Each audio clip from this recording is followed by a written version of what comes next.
L'horloge de la vieille salle d'audience a sonné 9 heures du matin, et les lourdes portes en chêne ont gémi en se refermant derrière les derniers qui se sont glissés à l'intérieur, visage rougi par l'air froid du matin. Tous les sièges de la galerie étaient pleins. Un faible bourdonnement de conversations chuchotées et de traînement des papiers épaississant l'air vicié. Au-delà des murmures et des regards latéraux vers la table de la défense, avant, Helena Callaway était assise, 34 ans, mère de 2 enfants noirs, épuisée et complètement exposée, portait des blouses d'urgence bleu délavé, leurs manches étaient légèrement froissées, de légères taches de sang cuivré s'accrochaient obstinément à le tissu, peu importe à quel point elle avait essayé de les essuyer dans le lavabo du vestiaire de l'hôpital. Ses baskets noires, les semelles usées par les années passées à arpenter des couloirs stériles, grinçaient légèrement alors qu'elle déplaçait ses pieds sous la table. Son badge d'identification fissuré sur les bords est toujours accroché à son côté comme une armure. Ses cheveux enroulés étroitement contre son cuir chevelu il y a quelques heures s'étaient effilochés et relâchés en douces vrilles sur son front, maintenant humide de la sueur, de la nuit où elle avait à peine survécu. Elle n'était pas rentrée chez elle après son quart de travail. Elle n'avait pas osé. Il n'y avait pas de temps prendre une douche, pas le temps de repasser la seule chemise appropriée enfouie au fond de son placard. Il n'y avait que le temps de choisir risquer d'être en retard ou d'entrer exactement comme si elle était une femme qui venait de faire respirer l'enfant d'un inconnu à 4h03 du matinée. Maintenant, elle était là, jugée pour elle-même. Elle était assise, plus droite que la juge Margot Ellington, sortie de ses chambres, une silhouette imposante dans sa robe noire immaculée, ses cheveux blancs parfaitement brillants. Des yeux bleus froids balayant la salle d'audience comme une lame de couteau. Elle prit place derrière l'acajou surélevé banc avec la lente précision de quelqu'un qui était habitué à être obéi. Un coup de marteau claqua une fois sec et définitif. « Le tribunal est maintenant en session », aboya le Bailey. Pendant une brève seconde, Helena sentit tous les yeux dans la pièce tournés vers elle. Curieux, certains dédaigneux et d'autres pires, compatissants. Son cœur battait fort contre elle côte. Elle agrippa les bords de sa chaise avec les doigts, encore à vif à cause du ruban adhésif et des gants en latex. Le regard du juge Ellington glissa à travers la salle d'audience et s'est figé. Le silence était palpable alors que les yeux du juge se fixaient sur la blouse d'Helena, pas avec curiosité, mais avec dégoût. Un frisson parcourut la colonne vertébrale d'Helena avant même que le juge n'ouvre sa bouche. « Mademoiselle Callaway », dit le juge Ellington d'une voix qui résonnait comme un coup de fouet contre la pièce caverneuse. « Êtes-vous sous le... Vous avez l'impression qu'il s'agit d'un service d'urgence pour les indigents ?» Ces mots frappèrent Helena plus fort que n'importe quel autre homme. Cligna des yeux, stupéfaite, dans un silence momentané. « Je connais votre honneur, » dit-elle en se levant, instinctivement sa voix sèche de fatigue. « Je viens de terminer un quart de travail. Je suis venu là. » Lèvres du juge se courba presque imperceptiblement, mais suffisamment, assez pour que chaque personne dans la salle le ressente. Cette hypothèse tacite selon laquelle le jugement est enveloppé de race et de préjugés, et decorum, la galerie murmura, quelques personnes se déplacèrent mal à l'aise faisant semblant. De ne pas voir le mépris nu dégoulinant depuis le banc, la juge Ellington s'est légèrement penchée en arrière en tapotant un ongle manucuré contre le côté de sa chaise. « Ceci, » dit-elle en désignant paresseusement l'uniforme d'Helena, « est une salle d'audience, pas une salle de pause municipale. Si vous vous attendez à ce que ce tribunal prenne votre demande de garde au sérieux, vous feriez bien de montrer le respect minimum pour cette institution et pour vos enfants. » L'insinuation a poignardé plus profondément que n'importe quelle insulte n'aurait pas pu concerner uniquement les vêtements, la forme physique ou la valeur des joues d'Helena brûlées, non pas par la honte mais par la fureur brûlante qui menaçait de briser la façade de sang-froid pour laquelle elle s'efforçait maintenir. Elle déglutit difficilement. Son corps hurlait pour dormir, pour être en sécurité, pour rentrer à la maison, mais son esprit hurlait plus fort. « Debout, debout, bon, sang !» Avant que son avocat, Julian Mercer, ne puisse se lever pour protester, la voix d'Helena résonna doucement mais sûrement dans la salle d'audience. « Avec tout le respect que je vous dois, votre honneur, » dit-elle en forçant chaque syllabe. « Pour rester égal. Le sang sur ces blouses n'est pas le mien. Il appartient à un garçon de 6 ans qui ne serait pas en vie en ce moment si j'avais quitté mon poste plus tôt que prévu pour me changer pour cette audience. La galerie était gelée. On pouvait entendre le ruisseau de quelqu'un qui bouge sur son siège, le bourdonnement des anciennes lumières fluorescentes au-dessus de chaque œil, chaque respiration, chaque battement de cœur semblait se coller à elle. La bouche du juge Ellington s'ouvrit puis se ferma pendant une seconde fracturée. Même le juge, je n'ai pas pu trouver le script. Helena a continué à avancer en tremblant légèrement, non pas de peur, mais de vérité. J'avais le choix. Je pourrais soit avoir 5 minutes de retard pour me changer pour toi, soit sauver la vie d'un enfant. J'ai choisi la vie. Les mots flottaient, dans l'air, point plus lourd que n'importe quel verdict. À la table de la défense, Julian Mercer était assis, figé, ses dossiers juridiques oubliés. De l'autre côté de l'allée, Noah Sterling, l'avocat adverse, haussa un sourcil. Non pas amusé, mais calculateur. Des caméras se déplaçaient dans des sacs à main. Une femme, dans Le Retourna, sortit son téléphone et commença à enregistrer, respirant à peine. Helena se tenait là, petite, fatiguée, tachée de sang. Pourtant, ce moment dominant, chaque chaussure cirée, chaque col repassé, chaque perruque, poudré d'autorité dans la pièce, Juge Ellington serrait fermement son maillet, les jointures de sa main pâle devenant blanches. « Ce n'est pas un théâtre, mademoiselle Calloway, » dit-elle enfin d'une voix cassante. « Gardez vos drames. » Pour la presse. Mais qu'était trop tard. Le drame n'a pas été mis en scène, l'indignation n'a pas été fabriquée. La vérité était entrée dans la salle d'audience et portait une blouse bleue et une peau noire, et il ne demandait pas la permission d'exister. En dehors de cette salle d'audience, le monde ne l'avait pas encore entendu, mais à l'intérieur, tout le monde, je savais que quelque chose avait changé et qu'aucune loi ou protocole bien rodé ne pourrait l'empêcher. Le retour au silence. Le silence qui suivit la défense silencieuse d'Helena ne dura pas. Il craqua d'abord avec une faible toux, depuis la rangée du fond, puis avec un déplacement des chaises, comme si les murs même de la salle d'audience devaient s'adapter au poids du ce qui venait d'être dit. Mais la fissure la plus forte ne venait pas de la galerie, ni d'Helena, mais du juge Margot Ellington, qui serra la mâchoire et se pencha en avant. Gavle saisit comme une arme qu'elle désirait utiliser, « Miss Calloway. »« dit-elle d'une voix perçant le silence. Ce tribunal n'apprécie pas d'être sermonné par ceux qui ne respectaient pas son décorum. » Les mots frappèrent plus fort que n'importe quelle réprimande. Helena resta immobile, respirant à travers son nez, sentant la spirale familière de la colère se tordre à l'intérieur de son ventre, non pas une rage sauvage, mais une colère lourde et constante que les femmes noires apprennent à porter sans. Montrer ses mains cachées sous la table serrées en poing contre ses cuisses. Elle avait sauvé la vie d'un enfant il y a quelques heures, elle était là, en train de se battre pour elle propre, et elle était toujours traitée comme une intruse. Sur un terrain sacré, le juge Ellington a poursuivi son mot désormais empreint d'un calme venimeux. « Votre apparence aujourd'hui, mademoiselle Calloway, suggère un manque de sérieux concernant la gravité de ces procédures, et, pire encore, un manque de respect pour la structure familiale que vous prétendez défendre. » Un léger bruit de gaz a parcouru la galerie, mais le juge ne s'est pas arrêté. Elle assis plus grand, vêtu à la fois de soie noire et d'arrogance institutionnelle. Ce n'est pas seulement une question de mode. Oh, a déclaré le juge-voix glacial, mais à propos de la forme physique. Vous avez choisi de vous présenter devant ce tribunal dans ce qui équivaut à un pyjama et que mademoiselle Calloway en dit long. Le langage codé était indubitable. Il ne s'agissait pas de Scrubby Lil, ne s'agissait pas de professionnalisme, mais de la peau noire d'Helena et de son corps. Fatiguée à place dans un système qui exigerait toujours plus d'elle que de la punir pour y avoir survécu. La vision d'Helena était floue, mais pas avec des larmes. Elle les a avalées comme elle avait appris à le faire à 9 ans, lorsqu'un professeur l'a accusée de attitude parce qu'elle a osé la corriger. À 17 ans, lorsqu'un policier l'a arrêtée et lui a demandé si la vieille Toyota qu'elle a conduite a été volée.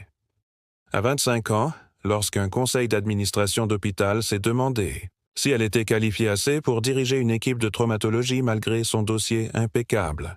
Ce n'était pas nouveau, mais toujours blessé, mon Dieu, ça fait toujours mal. Avant qu'Helena puisse invoquer une réponse. Noah Sterling, l'avocat adverse, proprement et suffisant dans son costume sur mesure, s'est levé en douceur de son siège. Il s'est approché du podium avec une confiance mesurée qui suintait le privilège de feuilleter un dossier qu'il n'avait pas vraiment besoin de lire. « Votre honneur », dit-il d'une voix, si vous me le permettez, parfaitement polie. Le juge Ellington hocha la tête une fois que Sterling se tourna vers Helena, ajustant ses boutons de manchette en argent. Un geste si décontracté, si chorégraphié qu'il fit mal à l'estomac d'Helena Barater, « Mademoiselle Callaway », commença-t-il d'un ton sirupeux et doux, « pouvez-vous confirmer à la tribunal que vous avez volontairement choisi de travailler de nuit la veille de cette audience ?» Helena se raidit. « Oui, dit-elle, dit-il d'une voix ferme mais prudente. Et Sterling continua à faire les 100 pas pendant qu'il parlait comme un loup qui tourne autour de sa proie. « Vous avez pris cette décision en sachant pertinemment que vous aviez une audience de garde ce matin ?»« Oui, dit-il en s'arrêtant juste assez longtemps pour que la tension devienne insupportable. « Serait-il juste de dire que vous avez donné la priorité à votre travail, un travail de préparation excessive pour la garder de vos propres enfants? La galerie a pris une inspiration collective. Quelque part, un crayon s'est cassé en deux, mais Sterling appuyait sur la douceur comme toujours. « Serait-ce juste, mademoiselle Callaway ?» répéta-t-il en insistant sur « juste comme une provocation pour suggérer que tu valorisais ta carrière plus que ta famille. » Helena était assise là. Le piège a fonctionné autour d'elle. Si elle défendait son travail, elle serait considérée comme égoïste. Si elle s'excusait, elle serait considérée comme instable pays de bonnes réponses, pas de route sûre. Le jeu, vieux de plusieurs siècles, s'est à nouveau joué, et c'est elle qui était censée perdre. Pendant un long moment brûlant, Helena pouvait à peine respirer. Elle pensa à son fils qui lui avait demandé la semaine dernière s'il pourrait apporter une photo d'elle pour montrer et raconter. Elle pensait à sa fille qui avait pleuré un jour parce que Elela Nena avait raté un récital de danse pour couvrir, un quart d'urgence que personne d'autre ne voulait prendre. Elle pensait à chaque mère épuisée qui restait invisible tout en faisant l'impossible. Ses mains se desserrèrent. Son menton leva sa voix quand elle fut venue, était suffisamment calme. Pour vers taillé, « Non, monsieur », dit Helena d'une voix de fer. « Je n'ai pas choisi entre mon travail et mes enfants. J'ai choisi d'être le genre de mère qui resterait pour l'enfant de quelqu'un d'autre parce que, si mon enfant avait besoin d'être sauvé, je prierais pour que quelqu'un d'autre reste aussi. » Sterling a fait trébucher le script qui glissait de ses doigts. Il ouvrit la bouche mais ne trouva aucune réfutation prête. « Et pour mémoire ?» ajouta Helena en se penchant en avant, juste assez pour que ses mots atterrissent délibérément. Directement dans le champ de vision du juge, chaque quart de travail que je fais paie pour le foyer de mes enfants, leur nourriture, leur thérapie et la stabilité même dont je suis accusé de manquer. Noah Sterling fit un demi-pas en arrière. Le juge Ellington cligna des yeux. Et pour la première fois ce matin-là, la galerie ne se contenta pas de regarder, ils l'ont ressenti. L'injustice, la cruauté, la bataille quotidienne pour être vue, non pas comme une menace, ni comme un stéréotype, mais comme un être humain, une mère, une bouée de sauvetage, une femme. L'air vibrait avec l'indignation et autre chose, quelque chose de dangereux pour les murs polis du pouvoir. La vérité. Helena Callaway s'est assise, dans son siège épuisé, le cœur battant mais intact.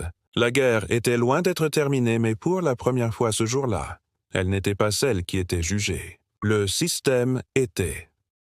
La salle d'audience bourdonnait d'un faible bruit inquiet, l'énergie du genre qui s'insinue dans les os lorsque quelque chose de sacré est violé, mais que personne ne veut le dire à haute voix.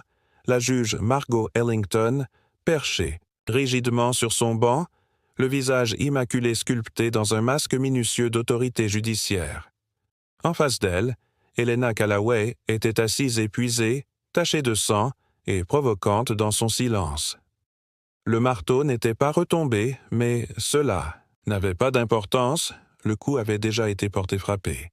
Dans le silence stérile, Noah Sterling se retira à sa table en ajustant ses poignets élégants, mais pour une fois, son sourire suffisant était absent, parce que, malgré tout son vernis, toute sa stratégie, il n'avait pas réussi à la convaincre, Il s'était révélé être un homme qui prenait des uniformes fatigués pour de la faiblesse. Le juge Ellington l'a innocenté. Gorge assez fort pour attirer l'attention de la salle, mais juste au point de laisser ses nerfs s'échapper, Miss Calloway, dit-elle voix, fragile maintenant, vous pensez peut-être que votre récit de sacrifice excuse un manque de respect pour cette institution. Ce n'est pas le cas. Helena leva lentement les yeux et rencontra le regard du juge. Pas avec rébellion, pas avec rage, mais avec quelque chose d'encore plus dangereux dans un endroit comme celui-ci. Vérité, avec les doigts encore à vif, après avoir retiré des lignes intraveineuses et stabilisé des fractures quelques heures. Plus tôt, Helena se tenait debout. La chaise contre le sol de la salle d'audience résonnait plus fort que le coup de marteau. Tous les yeux se tournèrent vers elle. Mais pour une fois, ce n'était pas le jugement qui remplissait la galerie, c'était l'attente, c'était la fin de quelque chose de réel. Sa voix était basse et coupant net à travers l'air lourd et suffocant. « Votre honneur !» Helena chaque mot commençait par un mot tiré d'un endroit plus profond que la fierté. « Ce sang sur mon uniforme !» Elle souleva légèrement le bord de sa blouse, montrant les légères taches de rouille sur sa cuisse et ses manches. Appartient à un petit garçon qui s'est allongé sur une table de traumatologie en métal à 4h03 ce matin. Un frisson, là, parcourut la foule, certains haletant de manière audible, d'autres se raidissant sur leur siège. Il a arrêté de respirer dans mes mains. Helena a continué sa voix s'est brisée une seule fois avant qu'elle ne la repasse à nouveau à plat. Je suis resté au-delà de mon quart de travail, au-delà de mon épuisement, à dépasser mon droit de rentrer à la maison et de me préparer pour ce moment, parce que personne d'autre n'avait les mains libres pour s'accrocher à la sienne là. Salle était silencieuse.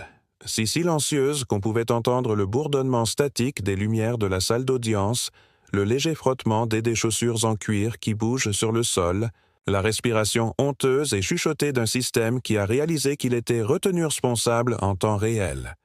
Le regard d'Helena n'a jamais vacillé. « Je n'ai pas porte cet uniforme pour insulter la cour », dit-elle plus fort maintenant.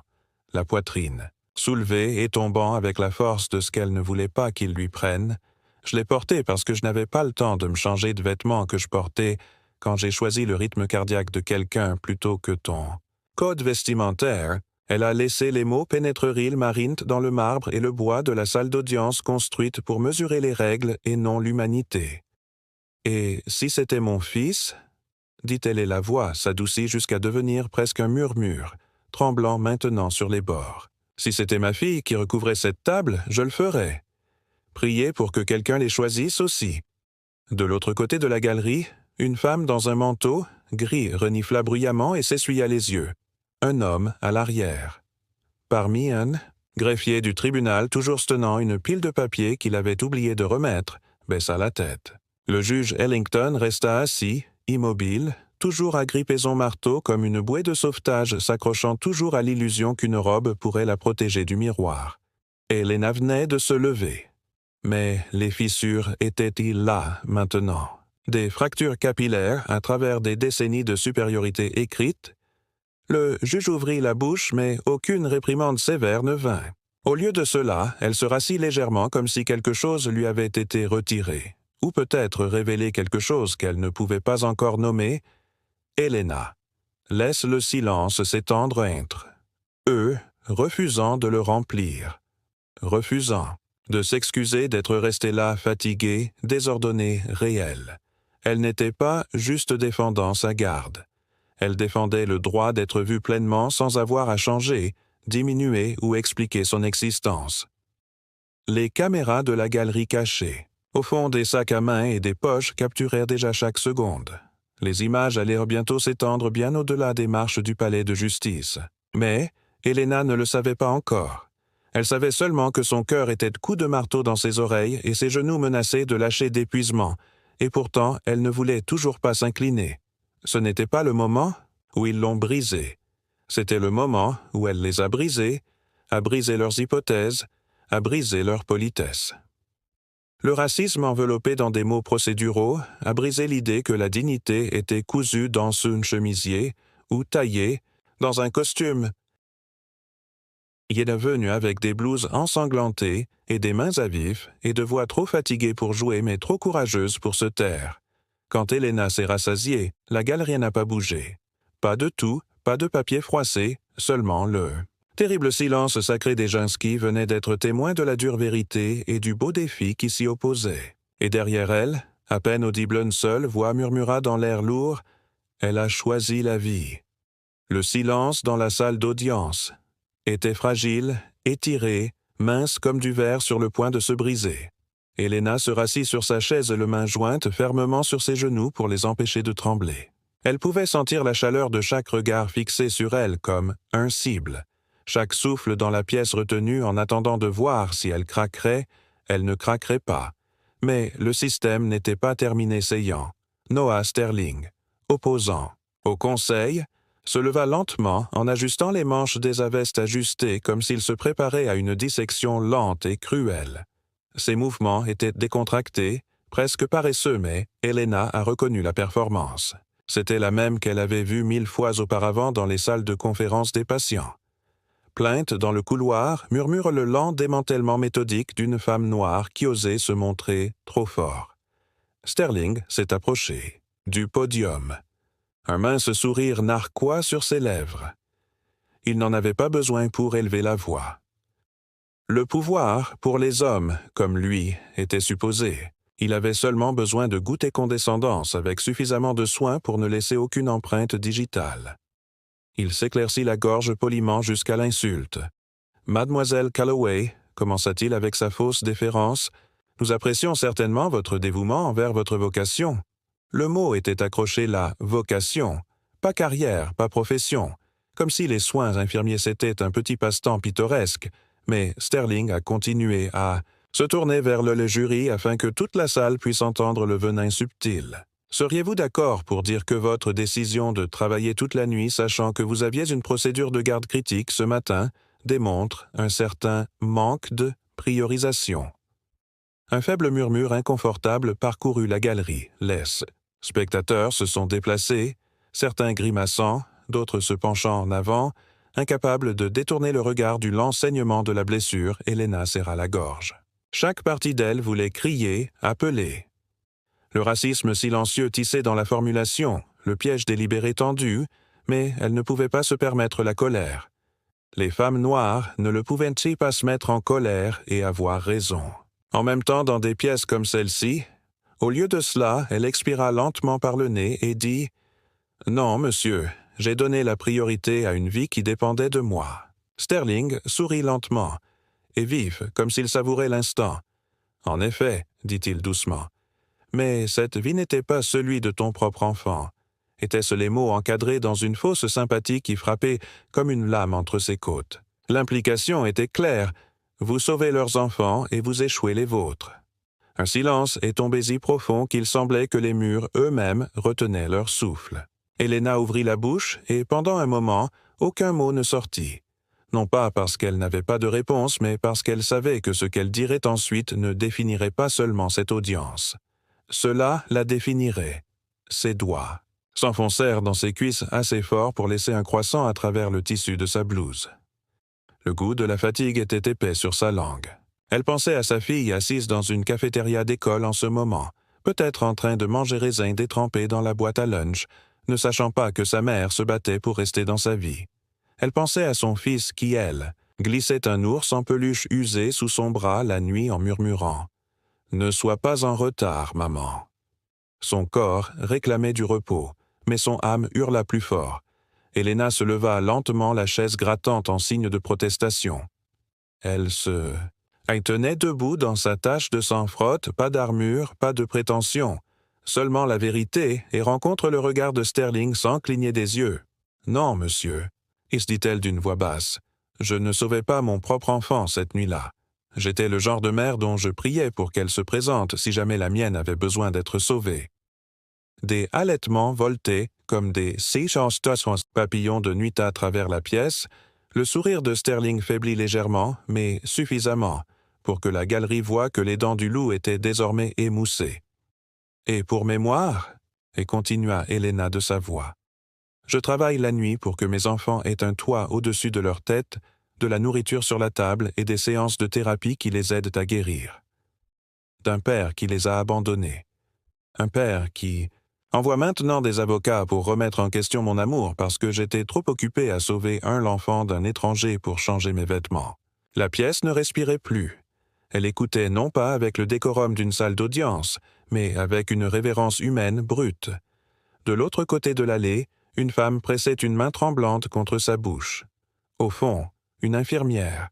Noireine uniforme complet, elle se tenait silencieusement contre le mur. Les larmes aux yeux Sterling mélangea ses papiers d'un petit mouvement paniqué. Il jeta un coup d'œil au juge Ellington, mais le juge, pour la première fois, le temps n'a pas rencontré son regard. Helena se tenait là, forte et épuisée, et refusait de rétrécir. Elle était entrée dans cette pièce, accablée par les règles, silencieuse du système. Soyez silencieux, soyez petit, soyez reconnaissant. Mais maintenant, les règles s'effondraient autour d'elle. La juge Ellington se pencha en arrière sur son siège, ses mains agrippant la coudoir comme si s'ancrant contre une marée qu'elle ne pouvait plus contrôler. À l'extérieur du palais de justice, le clip vidéo avait déjà commencé à se propager à l'intérieur des fondations fissurées. Non pas parce que quelqu'un a crié, mais parce qu'une femme noire se tenait debout, sanglante, sans se soumettre, et osait dire la vérité. Helena Callaway ne gagnait pas de la manière dont le système mesurait les victoires. Pas encore. Mais elle faisait quelque chose infiniment plus dangereuse. Elle était vue. L'air de la salle d'audience était suffisamment épaisse étouffée avec Helena Callaway et restée debout, exposée, tremblante d'épuisement, mais enracinée dans quelque chose de plus profonde que la peur. Elle avait répondu à tous les pièges et enduré toutes les micro-agressions tordues dans des mots raffinés, mais le poids de siècles de jugement pèse plus fort à chaque seconde. Juge Margot Ellington tapota son marteau une fois de plus pour se stabiliser plutôt que pour rétablir l'ordre. Elle ouvrit la bouche pour avancer vers un système truqué pour écraser les femmes comme Helena, lorsque Julian Mercer, l'avocat d'Helena's, leva de sa chaise « Votre honneur ». Julian dit d'une voix aiguë et inattenduelle, silence tendu. Avant de continuer, nous demandons respectueusement au tribunal d'entendre un témoin clé. Les sourcils d'Ellington se froncèrent, agacés. Elle jeta un coup d'œil à l'horloge, déjà impatiente de ce qu'elle considérait clairement comme un inconvénient. « Continuez, » dit-elle sèchement. Les lourdes portes doubles à l'arrière de la salle d'audience s'ouvrirent en grinçant. Les têtes se tournèrent, et le docteur Clara entra par cette ouverture. Navarro, chef du service des urgences de l'hôpital régional Saint-Jude, est une figure de proue et une autorité tranquille, vêtu non pas d'un costume de créateur, mais de sa propre blouse, blanche de médecin. Le sceau de l'hôpital cousu fièrement sur son cœur. Sa présence arrêta la pièce comme un coup de tonnerre. Elle se déplaça lentement, précision, dans l'allée centrale. Le clic de ses talons bas était le seul bruit alors qu'elle s'approchait. De la barre des témoins. Son manteau était impeccable, mais son visage portait la connaissance lasse d'une femme qui s'était battue pour sa place dans un monde qui ne l'avait jamais offerte librement. Le souffle d'Helena coincé dans sa gorge. Elle ne savait pas que le docteur Navarro allait venir. Elle n'avait pas demandé de renfort. Elle n'avait pas osé. Le greffier a prêté serment, mais Clara Navarro n'avait pas besoin d'un script. Elle ne s'est pas tournée vers Julian, ni vers Sterling, ni même vers... Au juge Ellington, mais directement à la salle d'audience elle-même. « Je suis le docteur Clara Navarro », a-t-elle déclaré sa voix portée clairement, sans force, « et je suis ici pour corriger une grave erreur de perception. » La galerie se pencha en avant presque à l'unisson « Mademoiselle Callaway », continua Navarro, « n'est pas juste une infirmière qui travaille la nuit. C'est l'infirmière que j'appelle quand les jeunes médecins paniquent et ont des codes de traumatisme. C'est elle qui tient la main des enfants mourants alors que leurs parents grillent encore les feux rouges pour tenter d'atteindre l'hôpital. » Helena était assise, figée par le poids des mots du docteur Navarro qui la pénétrait et comme la lumière du soleil après des mois d'obscurité. « Mademoiselle Callaway, » dit Navarro d'une voix ferme, et il est sûr qu'il a sauté plus de déjeuner, est resté plus tard et s'est tenu devant plus de lits de mort que quiconque dans cette salle.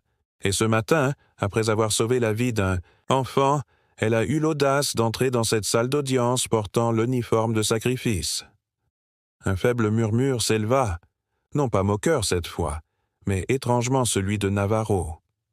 Les yeux se tournèrent vers le juge Ellington, vif et inflexible. « Si votre honneur estime qu'un tel service est irrespectueux cette salle d'audience, dit-elle d'un ton plus dur, alors je suggère humblement que chaque robe dans ce bâtiment passe une nuit dans une unité de traumatologie avant de sermonner qui que ce soit sur les apparences. » Le gavel tressaillit la main d'Ellington, mais elle ne l'a pas baissée. Elle ne pouvait pas.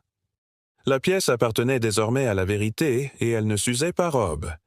Navarro fouilla dans la poche de son manteau et en sortit une lettre pliée, elle l'a apportée au greffier. Elle a dit que c'était une lettre écrite exactement comme ça. Matin par les parents du garçon qu'Helena Callaway a sauvé. Ils ont appris où elle est allée après le code. Ils ont demandé que leurs paroles soient consignées au procès-verbal. Le greffier prit la lettre en tremblant légèrement. Le juge fit un geste raide pour de le lire à haute voix. Le commis le déplia avec un léger craquement et commença à dire à qui colla pourrait concerner si Helena Callaway n'était pas restée. Après son quart de travail, notre fils ne l'aurait pas fait, elle l'a choisi plutôt que son propre confort, sa propre réputation, sa propre bataille judiciaire. Elle n'est pas seulement apte à élever ses enfants, elle est le genre de mère qui sauve les vies de tout le monde. Au moment où il a fini, plusieurs personnes dans la galerie pleuraient ouvertement. Même Noah Sterling était secoué et le visage blanc ne pouvait pas esquisser un sourire narquois. Helena cligna rapidement des yeux, s'efforçant de ne pas s'effondrer. Elle n'était pas faible. Elle n'était pas émotive comme il le voulait être. Elle était épuisée. Elle était réelle. Elle était toujours debout. Et pour la première fois, la salle ne le vit pas comme un défi, mais tandis que la juge Grace Ellington était assise, figée derrière son banc, sa main flottant avec incertitude au-dessus du gavel. Sa façade soigneusement entretenue, celle qui avait depuis des décennies la cruauté justifiée au nom de l'ordre se fracturait morceau par morceau, invisible, ce n'était pas une rébellion. Ce n'était pas un manque de respect, c'était le jugement de la vérité qui s'écrasait contre un mur depuis trop longtemps. Helena, intacte, baissa la tête légèrement plus en signe de prière que de triomphe. Elle était venue ici parce qu'elle n'avait pas le choix. Mais maintenant, le monde était à. À l'extérieur du palais de justice, les alertes d'information commençaient à clignoter. À l'intérieur, le système haleta et se retrouva, avec Helena Callaway en blouse ensanglantée et des baskets usées, n'était pas simplement entrée dans cette salle d'audience. Elle l'avait traversée, et elle ne serait jamais la même chose encore. Les mots des parents du garçon restaient encore dans l'air, bruts et bouleversants. La salle d'audience, autrefois, raide avec le jugement, est restée figée dans une étrange révérence. Inquiète pas de tout, pas de papiers à mélanger aucune objection, seulement la respiration superficielle d'une pièce qui avait été forcée de se regarder et qui n'aimait pas ce qu'elle voyait.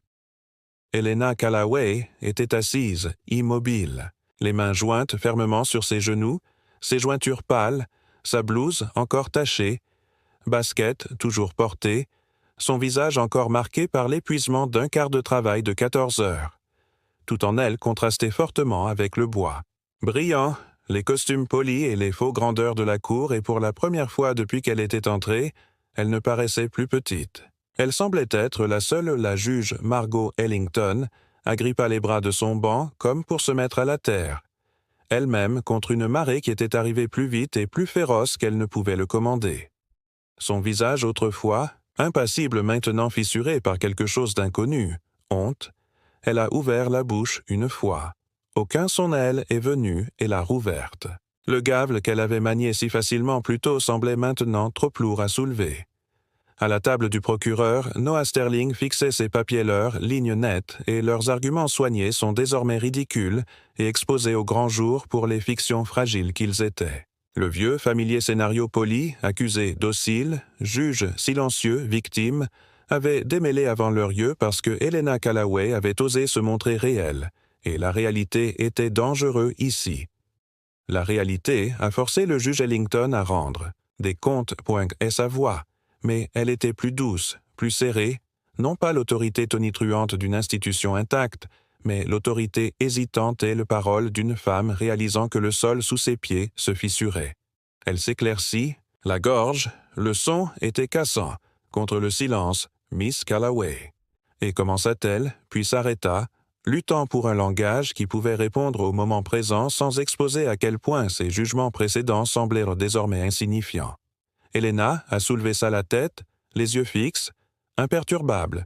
Elle n'a pas supplié, elle n'a pas expliqué, elle a simplement se tenait là, une mère noire fatiguée et en blouse ensanglantée, et a défié le monde de la voir. Le juge Ellington expira lentement, son marteau repose maintenant oublié contre le bois.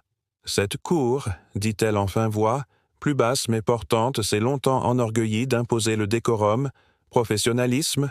Elle hésita, à nouveau galerie, regarder, sans scier. Mais aujourd'hui, le juge a continué sa voix, gagnant une menace de force. Il a été clairement indiqué. Ah, je m'adresse à nous tous pour dire que le véritable décorum, le véritable professionnalisme, ne se résume pas à une veste de costume ni à un chemisier en soie. Elle marqua une pause. La salle d'audience semblait être au bord de quelque chose de vaste. « C'est un sacrifice », a dit le juge Ellington en tremblant légèrement. « Il se tient ici, ensanglanté, battu, épuisé. Non pas parce que vous avez manqué de respect à cette cour, Miss Calloway, mais parce que vous avez respecté quelque chose de bien plus sacré, la vie. » Le silence dans la pièce se brisa en une vague d'émotions, halètements, sanglots, étouffées prières murmurées. Le juge s'est tourné vers le sténographe judiciaire, rayé tous les précédents. Commentaire concernant la tenue de Miss Calloway. Tiré du dossier. En permanence instupéfait, le silence retomba, mais cette fois, il vibrait de quelque chose de différent. Ni mépris, ni pitié, ni respect, ni authentique, ni respectueux. Respect en retard. Le juge Ellington se pencha légèrement en avant, sa robe lourde sur ses épaules, mais sa voix n'est plus distante. Cette salle d'audience a vu de nombreuses personnes porter les bons vêtements, mais vivre la valeur erronée. Aujourd'hui, nous voyons quelqu'un qui portait les mauvais vêtements une tasse et nous rappelons à quoi ressemble vraiment la justice. Une silhouette solitaire au dernier rang se leva, lentement. Une jeune femme noire en blouse blanche, les mains tremblantes, se leva. Puis autre un homme plus âgé chauve portant une veste d'ambulancier, puis un greffier du tribunal tenant toujours une gaine de papier se déchire sur ses joues, et puis, comme tiré par une force plus grande que tous, toute la galerie se lève infirmière, commis, concierge, même avocat, debout un par un, tête baissée, silencieux hommage à la femme qui a saigné, lutté et pleuré jusqu'à ce moment. Helena est restée assise, d'abord stupéfaite, mains pressées contre sa poitrine comme pour se maintenir ensemble. Elle était entrée en se sentant petite, en infériorité numérique, invisible. Elle assise maintenant au centre d'un soulèvement silencieux, une éruption, non pas de bruit, mais de vérité. Elle se leva lentement, ses jambes tremblantes, non pas pour leur jugement, mais pour sa propre dignité, et le gable, cette arme qui avait menacé une fois de l'écraser, n'est pas tombé. Le juge Ellington n'a pas fait taire le moment parce qu'il était plus grand qu'elle, plus grande que n'importe laquelle d'entre elles. Helena ne se tenait pas en tant que pétitionnaire, ni en tant qu'accusée, ni même en tant qu'infirmière. Elle se tenait comme le rappel vivant et respirant que parfois, la personne la plus forte dans la pièce est celle trop fatiguée pour jouer, et trop courageux pour s'asseoir. La salle d'audience, pour une fois, honorait cette force, non pas avec des mots, ni avec des décisions, mais en s'élevant avec elle état à l'extérieur. Bien qu'Helena ne puisse pas encore le savoir, le monde avait déjà commencé à s'élever aussi. La salle d'audience était figée et vivante. Monument au moment où la vérité avait fissuré le marbre de la tradition, Helena Calloway se tenait parmi eux, fatiguée, tachée de sang battu par des heures de mépris voilé, et pourtant, d'une certaine manière, toujours brillant, toujours inébranlable derrière le banc. La juge Margot Ellington était assise, raide, les mains jointes si étroitement sur le bureau où ses jointures brillaient, sa robe, son autorité, ses années polies sur le banc.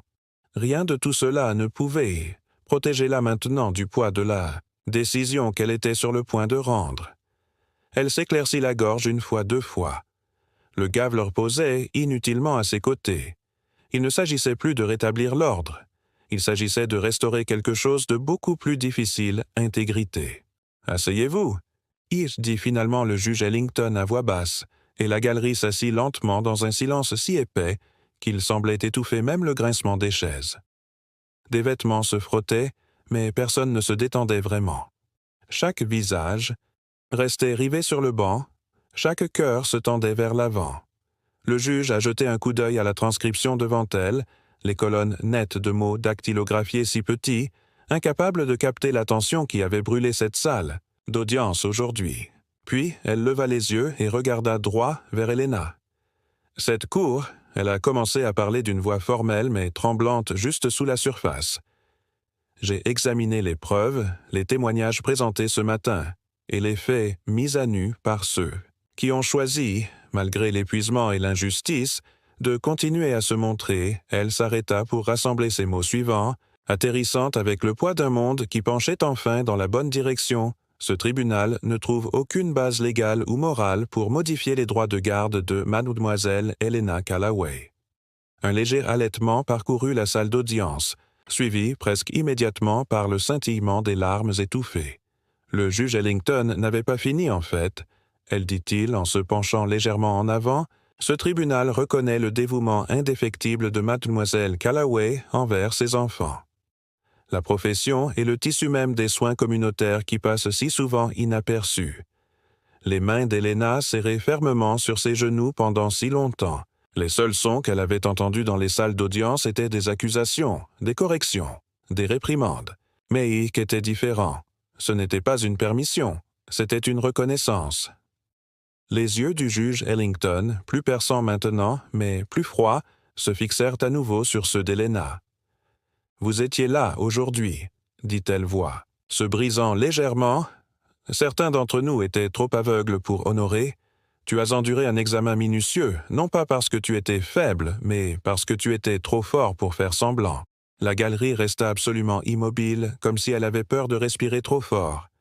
Ce tribunal, le juge a continué à présenter officiellement ses excuses pour ses commentaires antérieurs concernant votre comparution, et reconnaît que le véritable respect ne se gagne pas par le raffinement, mais par le sacrifice. Et Mademoiselle Callaway, vous avez fait des sacrifices, plus en une seule nuit que certains d'entre nous n'en font dans toute une vie. » Helena cligna des yeux, sentant la brûlure derrière ses yeux, le nœud serré dans sa poitrine. Elle avait tant lutté pour contenir, non pas par faiblesse, ni par le soulagement fragile et insupportable d'avoir enfin vu. De l'autre côté de l'allée, Noah Sterling était assis, affalé, le brillant poli disparu de ses traits, sa tête baissée, il n'y avait plus de combat en lui. Pas après aujourd'hui, le juge Ellington s'est légèrement tourné en s'adressant aux deux côtés de la salle d'audience. Il est, par la présente, ordonné qu'elle ait dit, voix reprenant sa cadence ferme. Mademoiselle Callaway conserve sa pleine protection physique et juridique garde de ses enfants. En outre, ce tribunal recommande une modification immédiate de ses directives de décorum afin de permettre aux médecins personnels se présentant après le quart de travail pour le faire sans pénalité ni présomption de manque de respect. Silence stupéfait, puis quelque part dans la galerie, un seul coup sec et provocateur, puis un autre. Puis, toute la salle d'audience s'est levée, non pas dans le chaos, ni par défi, mais par pure révérence ovation. Helena resta immobile pendant un long moment, le son la submergeant presque douloureusement sa pureté. Quand elle s'est finalement levée, ce n'était pas pour se baigner dans les applaudissements, c'était pour s'ancrer dans la vérité qu'elle avait ébattue pour le droit de ses enfants, à une mère qui se montrait désordonnée et magnifique dans tous les sens du terme. Importait Julian Mercer, son avocat n'a rien dit. Il a simplement pressé doucement une main sur son épaule, un salut silencieux. Le juge Ellington se pencha en arrière, ses propres mains tremblant légèrement sur le banc. Pour une fois, elle n'a pas essayé de commander la pièce, elle laissait simplement le rugissement de la justice brute, imparfaite et réelle, avoir son moment état à l'extérieur du palais de justice. Bien qu'Helena ne puisse pas encore le voir, la foule avait déjà commencé à se rassembler. Le clip d'elle debout là, le sang taché, battu, incassable, pulsait déjà à travers chaque téléphone, chaque flux d'informations, chaque cœur qui a reconnu à quoi ressemblait la vraie dignité. Aujourd'hui, Helena Callaway n'avait pas seulement, elle, a obtenu la garde de ses enfants. Elle avait redéfini ce que signifiait se battre, endurer, se présenter quand le monde préférerait que tu disparaisses, et, tandis que les acclamations résonnaient dans les couloirs de marbre sous la lumière, du soleil fendait les nuages au-dessus de nos têtes, une chose était claire. C'était plus qu'une décision. C'était un règlement de compte. Au moment où Helena Callaway est sortie du palais de justice, le monde l'attendait déjà. Un vent violent tira sur sa blouse tachée de sang, tandis que les lourdes portes du palais de justice grinçaient derrière elle. Le soleil de fin d'après-midi aveuglante et brillante semblait éclairer ses pas avant qu'elle ne descende les marches du palais de justice, et se déversant sur la place de la ville. Se tenait une foule de plusieurs centaines d'infirmières en uniforme, les ambulanciers et les vestes de combat, les pompiers et les équipements souillés de suie, les enseignants et les mères-pères enfants, tous là pour elle. Certains saisissaient, à la hâte, des pancartes faites « Respect Scrubs, nous nous présentons. Voyez-nous, Helena Callaway, notre héroïne en bleu. » Les acclamations ont éclaté au moment où elle est apparue brute. Un son tonitruant qui a brisé la politesse fragile que le système avait autrefois s'exigé et remplacé par quelque chose de plus vrai, plus féroce. Les appareils photo ont flashé, les téléphones ont été soulevés, les fourgons de High News se bousculaient pour avoir de l'espace, mais Helena ne courut pas vers eux. Elle descendit les marches lentement et méthodiquement, comme si chaque centimètre de plus près de la foule lui enlevait une nouvelle couche d'incrédulité. Parce que cette vague de titres n'était pas pour un avocat en costume sur mesure. Ce n'était pas le cas. Pour un politicien poli à la perfection, c'était pour elle une infirmière noire, ensanglantée de gommage qui avait autrefois pensé qu'elle traverserait seule sa pire journée sans être vue. Son cœur tonnait contre ses côtes, la douleur de l'impuissance était encore vive sous ses côtes. Mais alors qu'elle marchait sur le trottoir, la foule se précipitait à Helena à réaliser quelque chose qu'elle n'avait pas osé croire dans cette salle d'audience. Elle n'avait pas seulement survécu, elle avait déclenché quelque chose dans tout. Le pays en quelques heures, les alertes d'actualité ont éclaté, CNN Heurune, infirmière humiliée pour sa blouse devant le tribunal. Sa réponse secoue la nation, NBC tenue forme de grâce. Helena Callaway représente la dignité, Bette Black. Excellence dans Helena Callaway.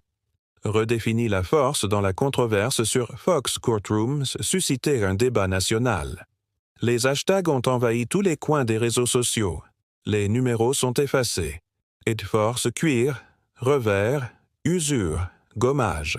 Tort, Helena Callaway justice en gommage, en 24 heures, le clip d'Helena debout silencieusement, taché de sang et immobile, tandis que le juge Ellington s'excusait auprès de elle a accumulé 15 millions de vues sur toutes les plateformes.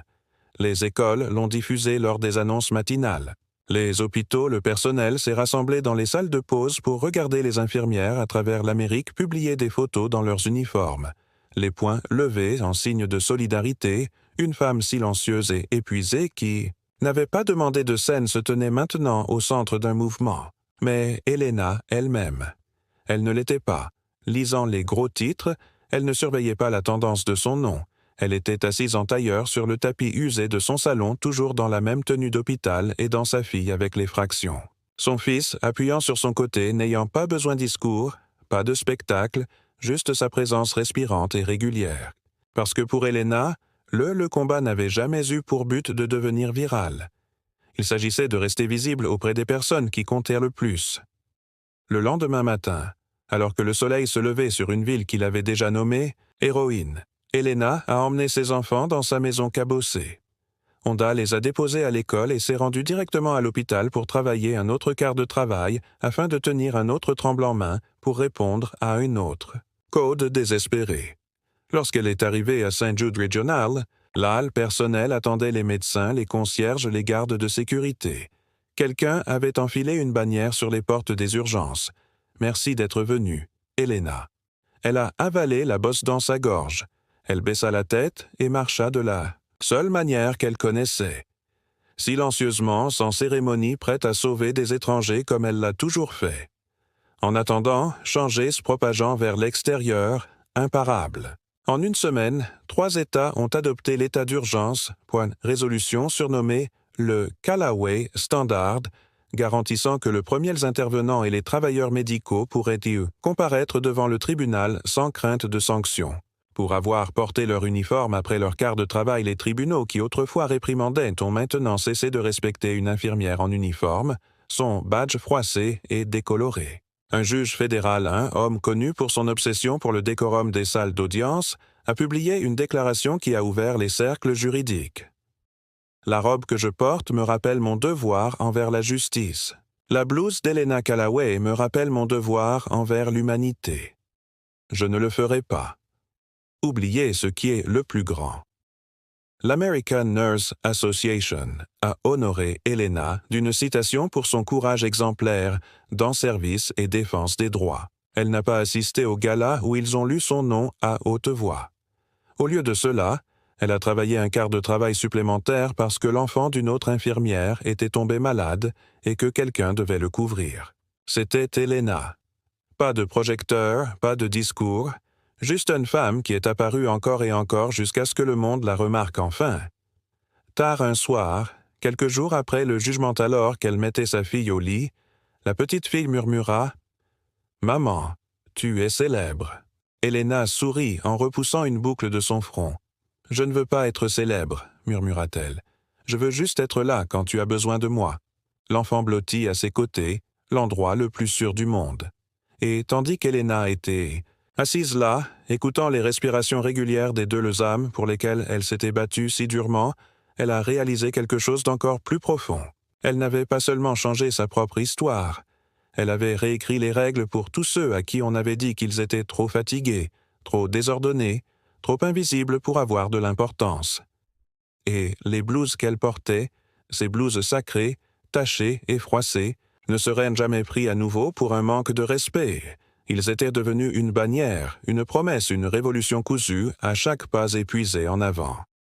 Le titre continuait de briller sur tous les écrans du pays. Mais à l'intérieur, d'une petite cuisine encombrée de son appartement loué. Helena Callaway se déplaçait à travers le rituel silencieux de la vie ordinaire, plier le linge, gratter les assiettes, vérifier les devoirs de mathématiques, au doux bourdonnement d'un ventilateur. De plafonds défectueux, le même des blouses tachées de sang, maintenant lavées mais encore légèrement marquées par ce jour-là, étaient soigneusement pliées dans un tiroir non caché et honoré dehors. Le monde rugissait avec son nom. À l'intérieur, elle s'agenouilla pour fermer le sac à dos de sa fille et nouer les liens effilochés, les lacets des chaussures de son fils, ses mains fermes. Bien sûr que c'est vrai. « Maman », et sa fille dit soudain d'une voix petite et étrange, « Ils ont dit à l'école qu'il y a un jour nommé d'après. » Helena sourit, fatiguée et tendre, lissant les cheveux de sa fille en arrière. Son front. « Ils ne l'ont pas nommé d'après moi, bébé, » murmura-t-elle. « Ils l'ont nommé après s'être montré quand c'était difficile.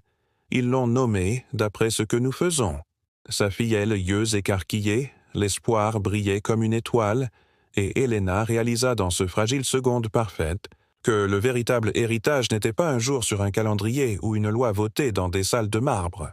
C'était ce sien enfant qui savait que la force ne portait pas de costume. Elle portait des mains fatiguées, des blouses froissées et un cœur qui ne s'arrêtait jamais.